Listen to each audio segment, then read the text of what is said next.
Hi all, welcome to Reshma's Poppers കഥാലോകം. ഇന്ന് ഞാൻ വായിക്കാൻ പോകുന്നത് ശ്രീമതി വി.ജി. രേണുക എഴുതിയ അനുപമയുടെ ഞായറാഴ്ചകൾ എന്ന കഥാസമാഹാരത്തിലെ അനുപമയുടെ ഞായറാഴ്ചകൾ എന്ന കഥയാണ്.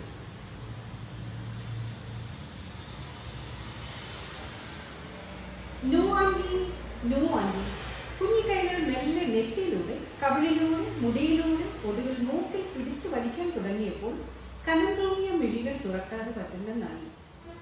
ഉണർത്തിക്കിട്ടിയ സന്തോഷത്തോടെ വിടർന്നു ചിരിക്കുന്നു കുസൃതിക്കാരി ജിഞ്ചു. ജിഞ്ചർ എന്ന പേരിൽ കോളേജ് മുഴുവൻ അറിയപ്പെട്ടിരുന്ന സുജേച്ചിയുടെ മോളെ ജിഞ്ചു എന്ന് വിളിക്കാൻ മുൻകൈ എടുത്തത് ഞാൻ തന്നെയായിരുന്നു.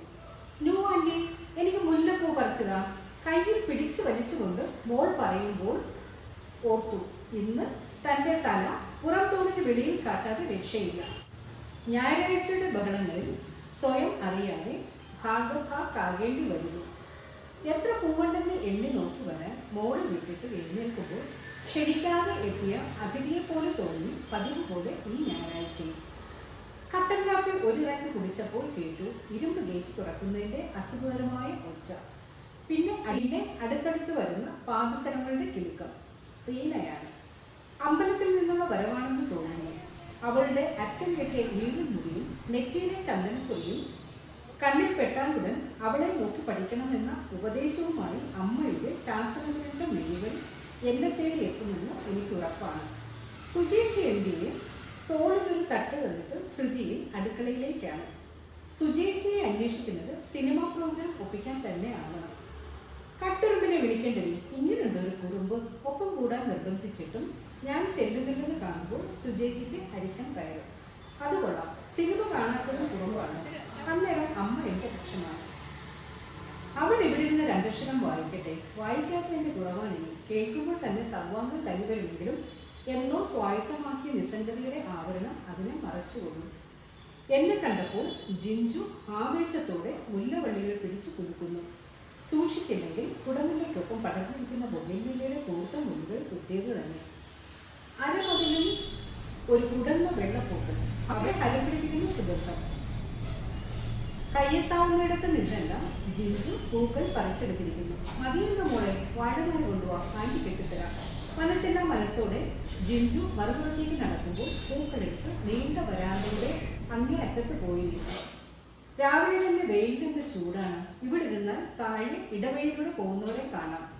അവധി ദിനമായതിനാൽ ഇടവഴി ആളനക്കമില്ലാതെ നീണ്ടു നിവർന്നുറങ്ങുന്നു. താഴെ തൊഴി ഒരു ചുവന്ന നിറം. രാവിലെ തന്നെ പിള്ളേരെ കയറിയിറങ്ങാൻ തുടങ്ങിയോ? അമ്മ എന്നെ കണ്ടാൽ പിന്നെ പൂരമായി. ആൾക്കാർ നേരെ തേങ്ങ കട്ടോണ്ട് പോകണമെന്ന് നോക്കി അവൾ ഇരിക്കുന്നു. നീണ്ട ഒരു ഉപദേശത്തിന്റെ തുടക്കം അതിൽ നിന്നാവും. വേണ്ട, രാവിലെ തന്നെ ശകാരം ഏറ്റുവാങ്ങാനാവില്ല. എത്തി വലിഞ്ഞു നോക്കിയപ്പോൾ മനസ്സിലായി, നിർമ്മലയാണ്. മുറ്റമടിച്ചുകൊണ്ടിരുന്ന അവളെ ജിഞ്ചു പിടിച്ചുകൊണ്ട് പോയതാണ് വാഴനാരെടുക്കാൻ. ആൻറ്റി, നിർമ്മലയ്ക്ക് പൂവ് കൊടുക്കരുത് കേട്ടോ. കടയിലേക്ക് പോകുമ്പോൾ പൂവ് വച്ചിട്ടാ പോണത്. നല്ല കേമായി. അസ്ത്രം പോലെ ഓടി വരുന്നതിനിടയിൽ ശ്വാസം പോലും വിടാതെ ജിഞ്ചു പറഞ്ഞു തീർത്തു.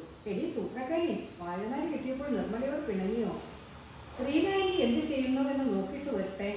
ജാമ്യം മറയ്ക്കാൻ ജിഞ്ചു അടുക്കളയിലേക്ക് ഓടി. റീനയുടെ ചീയുടെ അലകൾ ഉൾമുറിയിലെങ്ങോ ഉയരുന്നു. 2 പൂവുകൾ വീതം ഒരേ അകലത്തിൽ അടുക്കി കെട്ടി തുടങ്ങുമ്പോൾ റീന എത്തി. അനു, എത്ര നാളായി എന്നോടൊപ്പം ഒരു സിനിമയ്ക്ക് വന്നിട്ട്? ഇന്ന് ഒരെണ്ണം കാണാൻ വരും. എനിക്കൊന്ന് ഉറങ്ങണം മോളെ. കരുതി വെച്ചിരുന്ന ഉത്തരം. അതും എന്നും കൊടുക്കാറുള്ളതോ? പറയുമ്പോൾ അവൾ അരിശത്തോടെ മുഖം കൂട്ടി. പിന്നെ സ്വകാര്യത്തിൽ, അനു, നീ അറിഞ്ഞോ കണ്ണപ്പന്റെ കല്യാണം ഉറപ്പിച്ചു? മന്ദൻ ഏത് പെണ്ണിനെയാണ് കെട്ടുന്നത്? തമാശയ്ക്ക് ചോദിച്ചത് ഉച്ചത്തിലായോ? നിന്നെക്കാളും യോഗ്യതയുള്ള ഒരുത്തിയെ തന്നെയാ ഞാൻ കെട്ടാൻ പോകുന്നത്. അരിശത്തോടെ ചേട്ടൻ പറയുന്നത് കേട്ടപ്പോൾ ഞെട്ടിപ്പോയി. ചേട്ടൻ ഭാഗവത്തിൽ എത്തിയത് അറിഞ്ഞിരുന്നെങ്കിൽ ഞാൻ ഈ ചോദ്യം ചോദിക്കില്ലായിരുന്നല്ലോ. കണ്ണപ്പനുമായുള്ള വിവാഹാലോചന നിസ്സാരമാക്കി തള്ളിക്കളഞ്ഞതിൻ്റെ അരിശമാണ് ചേട്ടന്. ഒപ്പം പഠിച്ചിരുന്ന, പഠിക്കാൻ മന്ദനായിരുന്ന, എന്നും എൻ്റെ പരിഹാസപാത്രം മാത്രമായിരുന്ന കണ്ണപ്പന് എൻ്റെ ജീവിത പങ്കാളിയെ സങ്കല്പിക്കാനാവില്ലെന്ന് പറഞ്ഞതിന് ഇത്ര നിരസപ്പെടാൻ എന്താണ് ഇരിക്കുന്നത്? ശ്രീയെ എന്ന അടുക്കളയിൽ നിന്നും അമ്മ വിളിക്കുന്ന കേട്ടപ്പോൾ ചേട്ടൻ അങ്ങോട്ട് നടന്നു. പെണ്ണും ബാങ്കിലാണ് പോലും ജോലി. സുന്ദരിയാണെന്ന് കേട്ടത്. ഇവളെന്തിനാണ് ഇത്രയും ഒറ്റതായിട്ട് പറയുന്നത്? അവരെന്തു പറഞ്ഞാലും എനിക്ക് ഉറുമ്പ് കടിക്കുന്ന അത്രയും കൂടി വേദനിക്കില്ലെന്ന് ഇവളെ എങ്ങനെയാണ് ഞാൻ ബോധ്യപ്പെടുത്തേണ്ടത്? കൃത്യസമയത്ത് എത്താമെന്ന് സുജേച്ചിയോട് പറഞ്ഞിട്ട് റീന ഹൃദയം പടികടന്നു പോയി. കാപ്പി കുടിക്കാനിരിക്കുമ്പോഴാണ് പത്രം കണ്ടത്. ഞായറാഴ്ചയിൽ തുടങ്ങി നോവലിന്റെ 2ാം ഭാഗം ഇടത് കഴിക്കുന്നതിനോടൊപ്പം വായിച്ചു തീർത്തു. ചേട്ടൻ വേഷം മാറ്റി എങ്ങോട്ടോ പോകാൻ തുടങ്ങുന്നതാണ്. കണ്ടപ്പോൾ ആശ്വാസം തോന്നി. ഈയിടെ അനു ചെയ്യുന്നതെല്ലാം കുറ്റമാണ് ചേട്ടന്റെ ദൃഷ്ടിയിൽ. സുജേച്ചി ഹൃദയം തുണി അനക്കുന്നു. സോപ്പ് കവർ തട്ടിത്തെറിപ്പിച്ചിരിക്കുന്ന ജിഞ്ചു സന്തോഷത്തിലാണ്. സുജേച്ചിയുടെ സിനിമാ പ്രേമം അവൾക്കും കിട്ടിയിട്ടുണ്ട്. സ്ഫടികം പോലെ തിളങ്ങുന്ന അസംഖ്യം സോപ്പിൻ കുമിളകൾ. അവയുടെ ക്ഷണികത എന്നെ അസ്വസ്ഥമാക്കുന്നത് എന്താണെന്ന് അറിയില്ല. ഒരുപക്ഷെ ക്ഷണികങ്ങളായ എന്റെ സ്വപ്നങ്ങളോട് സാദൃശ്യമുള്ളതുകൊണ്ടാവാം. പുറത്തെ അയലിൽ സാരികൾ ഉണക്കാനിട്ട് ജിഞ്ചുമോളെ കുളിപ്പിച്ചൊരുക്കുമ്പോഴേക്കും റീന എത്തിയിരുന്നു. ഇനി ഹൃദയിൽ ഒന്നും കഴിക്കേണ്ട, തിരിച്ചെത്തുമ്പോൾ തലവേദനയാണെന്ന് പറഞ്ഞ് കയറി കിടന്നോണം. അമ്മയെ കൊണ്ട് അധികം പറയിക്കേണ്ട എന്ന് വെച്ചാൽ സുജേച്ചി വേഗം ഊണ് കഴിക്കാൻ തുടങ്ങിയത്. ഞാൻ ഇപ്പോഴേ റെഡിയായെന്നറിയാമോ? ജിഞ്ചുമോൾ മുറ്റത്തിറങ്ങി കാത്തു നിൽപ്പാണ്. റീനാൻറ്റി, ഇത് കണ്ടോ, മോൾക്ക് പപ്പായച്ചുള്ള പുതിയ ഉടുപ്പാണിത്. മുടിപ്പിന് ശരിയാക്കുന്നതിനിടയിൽ റീന അത് കേട്ടുവോ? അവർ പോയി കഴിഞ്ഞപ്പോഴേക്കും മെല്ലെ മുറിയിലേക്ക് വലിയാൻ തുടങ്ങിയതാണ്. പക്ഷെ അമ്മ പിടിച്ചു നിർത്തി. അനു, ഈ മാങ്ങയൊക്കെ ഒന്ന് അരിഞ്ഞെടുക്ക്. വാടുന്നതിന് മുമ്പേ മാങ്ങ അരിഞ്ഞുകൊണ്ടിരിക്കുമ്പോൾ അടുക്കള വാതിൽക്കൽ ഒരു നിഴൽ. അടുത്ത വീട്ടിലെ പങ്കിയമ്മയാണ്. നാട്ടിലെ വിശേഷം മുഴുവൻ അറിയണമെങ്കിൽ അതിനുള്ള മനസ്സും പ്രോത്സാഹനവുമായി ചിരിയുമായി അരിയിൽ നിന്നാൽ മതി.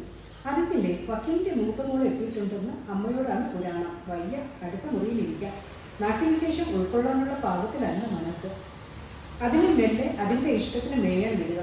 മുറിയിലെത്തി പകുതി വായിച്ചിരുന്ന നോവലിൽ മുഴുകി കിടക്കുമ്പോൾ ഉറക്കം അറിയാതെ ഓടിയെത്തിയിരുന്നു.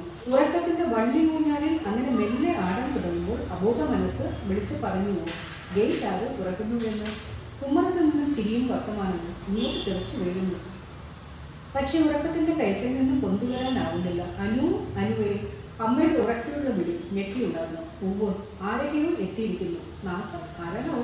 ഇനിയിപ്പോൾ ആതിഥ്യ മര്യാദയോട് ഉപചാരവാക്കുകളുമായി നിൽക്കുക എന്നതാണ് എന്നെ സംബന്ധിച്ചിടത്തോളം ഏറ്റവും വിഷമകരം. പുറന്തോടിനുള്ളിൽ തലയൊളിച്ചിരിക്കുന്ന ഒരു ആമയാകാൻ ഞാനിപ്പോൾ കൊതിച്ചു പോകുന്നു. ഇതാ അമ്മ വീണ്ടും വിളിക്കുന്നുവല്ലോ.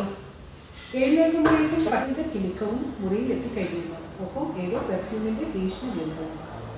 അനുഭവം ഉറക്കമായിരുന്നു.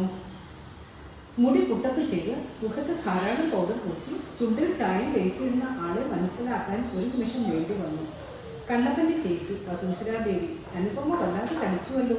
ഇവിടെ തന്നെ ഇരിപ്പാണല്ലേ എപ്പോഴും? എന്താ, ജോലിക്കൊന്നും ശ്രമിക്കുന്നില്ലേ? അല്ല, കഴിഞ്ഞ തവണ ഞാൻ വന്നപ്പോൾ അനുപമയുടെ കല്യാണമാണെന്ന് കേട്ടല്ലോ. ചോദ്യശരങ്ങൾ ഒന്നൊന്നായി ഉത്തരങ്ങൾ പ്രതീക്ഷിക്കുന്നില്ലെന്ന് തോന്നി. കണ്ണപ്പന്റെ വിവാഹാലോചന നിരസിച്ചതിൽ തങ്ങൾക്ക് യാതൊരു നഷ്ടവും ഉണ്ടായിട്ടില്ലെന്ന് അറിയിക്കാൻ കൂടിയാണെന്ന് തോന്നുന്നു ഈ വരവ്.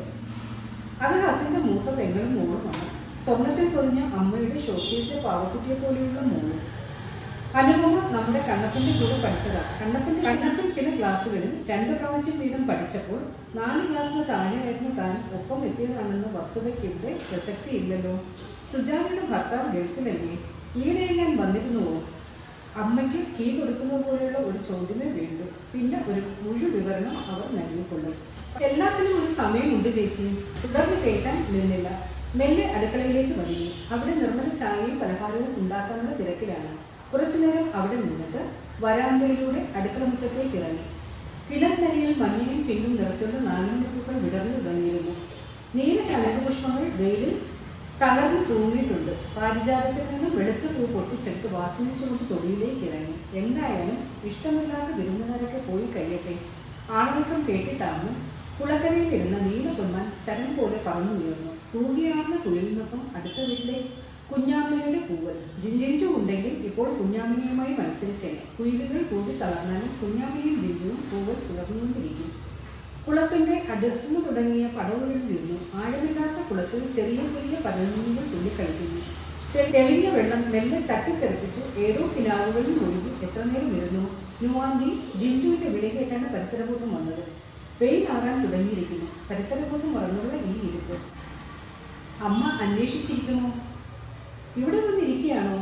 എവിടൊക്കെ നിന്നെ നോക്കി? റീനയും കൊണ്ട് ഒപ്പം.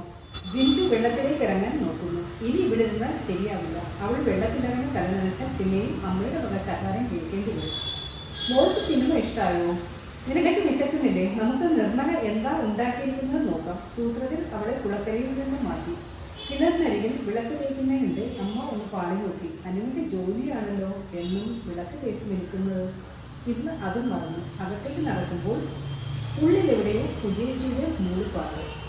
ആളെന്ന് വലിയ സന്തോഷത്തിലാണ്. പ്രദീപേട്ടനെ പോലെ ഒരാളെ ഭർത്താവായി കിട്ടിയത് സുജയുടെ ഭാഗ്യമാണെന്നാണ് അമ്മ പറയുന്നത്. ദുബായിലുള്ള പ്രദീപേട്ടൻ്റെ മുടങ്ങാതെ എത്തുന്ന കത്തുകൾ. ഇവിടെ അടുത്തുള്ള സ്കൂളിൽ ജോലിയായതിനാൽ സുജേച്ചിയെ സ്വന്തം വീട്ടിൽ തന്നെ താമസിക്കാൻ അനുവദിച്ചത്. പ്രദീപേട്ടൻ്റെ നല്ല മനസ്സല്ലാതെ മറ്റെന്താണ്? സുജേച്ചിക്ക് സ്കൂൾ വെക്കേഷൻ ആകുമ്പോൾ പ്രദീപേട്ടനും അപ്പിക്കെത്തും. സന്ധ്യാദീപം കൊളുത്തി അമ്മ നാമം ചൊല്ലാൻ നിന്നു. കുറച്ചു നേരം അമ്മയുടെ ഒപ്പമിരുന്ന് നാമം ചൊല്ലിയെന്ന് വരുത്തി. മുറ്റത്തെ പഞ്ചാരമണിയിൽ ജിഞ്ചു ഓടിക്കളിക്കുന്നു. അവൾക്കൊപ്പം നടന്ന് ചോറൊഴുത്തി കൊടുക്കുകയാണ് സുജേച്ചി. മുല്ലപ്പടക്കിനരികിൽ തിണ്ണയിൽ ഇരുന്നു. മിഴി തുറക്കുന്ന മുല്ലപ്പൂമുട്ടുകളിൽ നിന്ന് പടരുന്ന സുഗന്ധം. അതിനെ ആവഹിച്ചെടുക്കാൻ ഒളിച്ചെത്തുന്ന ഇളങ്കാറ്റ്. ജിഞ്ചു ഇടയ്ക്കിടെ ഓടി വന്ന് മടിയിൽ ചാടി കയറി മുടിയിൽ പിടിച്ചു വലിക്കുന്നു. ആകാശത്ത് അവിടെവിടെയായി മിന്നിത്തുടങ്ങുന്ന കുഞ്ഞു താരങ്ങൾ. ജിഞ്ചുവിൻ്റെ കൊഞ്ചലുകൾക്കിടയിൽ സ്വയം മറന്ന് ഏതോ സ്വപ്നത്തിലൂടെ ഓളിവിടാൻ തുടങ്ങുന്ന മനസ്സ്. വീണ്ടും ഗേറ്റ് തുറക്കുന്ന ഒച്ച. അകത്തേക്ക് ആരോ കാർ കയറ്റി ഇടാൻ ശ്രമിക്കുന്നു. തോട്ടയിലെ അമ്മമ്മ വന്നിരിക്കുന്നു. ശൈലച്ചിട്ടയും ജാനി ചേച്ചിയും ഉണ്ട്. വാസു കൊച്ചപ്പനും. അമ്മാമ്മേ, ഇതാരാ വന്നിരിക്കുന്നതെന്ന് നോക്ക്. ജിഞ്ചു ആഹ്ലാദത്തിനത്തിലാണ്. നാമജപം കഴിഞ്ഞ് അകത്തേക്ക് പോയ അമ്മയോട് ജിഞ്ചു ഉറക്കി വിളിച്ചു പറഞ്ഞു, ഇനി രക്ഷയില്ല. ഒളിച്ചിരുന്നാൽ സുജേച്ചിയും അമ്മയും കൂടി ശകാരം കൊണ്ട് മൂടും. അതുകൊണ്ട് അനുപമ മുഖം മൂടി അഴിച്ചു വെച്ച് ഉപചാര വാക്കുകളുമായി അതിഥികൾക്ക് മുന്നിൽ നിന്നേ പറ്റി. ഏതോ അമ്പലത്തിൽ പോലുള്ള വരവാണ്. ഉടനെ പോകണം. സുജയെയും മോളെയും ഒന്ന് കണ്ടിട്ട് പോകാമെന്ന് കരുതി. പ്രദീപേട്ടൻ്റെ അമ്മ തിരക്ക് കൂട്ടി. എന്നാലും അങ്ങനെയല്ലല്ലോ, ദൂരെ യാത്ര കഴിഞ്ഞ് വരുന്നതല്ലേ. അമ്മ അടുക്കളയിൽ തിരക്കിട്ട് നടക്കുന്നു. ജിഞ്ചുവിന് ആകെ ഉത്സാഹം. എന്നും സന്ധ്യ ആവുമ്പോഴേ ഉറങ്ങുന്നതാണ്. അവരോട് വിശേഷങ്ങൾ വാതോരാതെ പറയുന്നു. ജാനി ചേച്ചിക്ക് പാവക്കുട്ടിയും പുതിയ ഉടുപ്പുകളും ഒക്കെ കാട്ടിക്കൊടുക്കാൻ തിടുക്കപ്പെട്ട് അങ്ങോട്ടും ഇങ്ങോട്ടും ഓടുന്നു. അവർ യാത്ര വന്ന് പോയപ്പോഴേക്കും ജിഞ്ചു സുജേച്ചിയുടെ തോളിലേക്ക് ചാഞ്ഞു കഴിഞ്ഞിരുന്നു. നല്ല ക്ഷീണമുണ്ടാകും. ഇന്നത്തെ ദിവസം അല്പനേരം പോലും അടങ്ങിയിരുന്നില്ല. കൊണ്ടുപോയി കിടത്തും.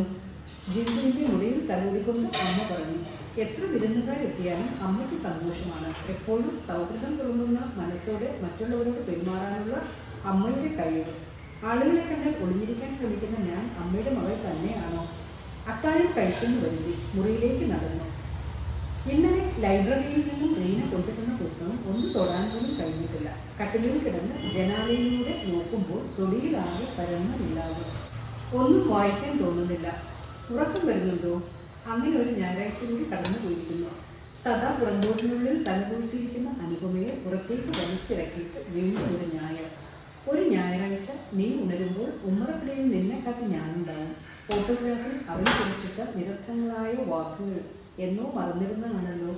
ഇന്നെന്താണ് വീണ്ടും അത് ഓർമ്മ വരുന്നത്? ഈ അടുത്ത ഞായറാഴ്ച കടന്നെത്തുന്നത് വരെയുള്ള ഏകാന്തമായ പകലുകളിൽ അനുപമ സ്വന്തം തടവറ നീങ്ങുന്നു. പകൽ സ്വപ്നങ്ങളിൽ ഊയനാടി മനസ്സിലെ ഭ്രാന്തൻ സ്വപ്നങ്ങളിൽ നെയ്യാൻ വേണ്ടിയിട്ട് ഏകാന്തതയെ അനുപമ ഒരുപാട് സ്നേഹിച്ചു പോവുകയാണ്.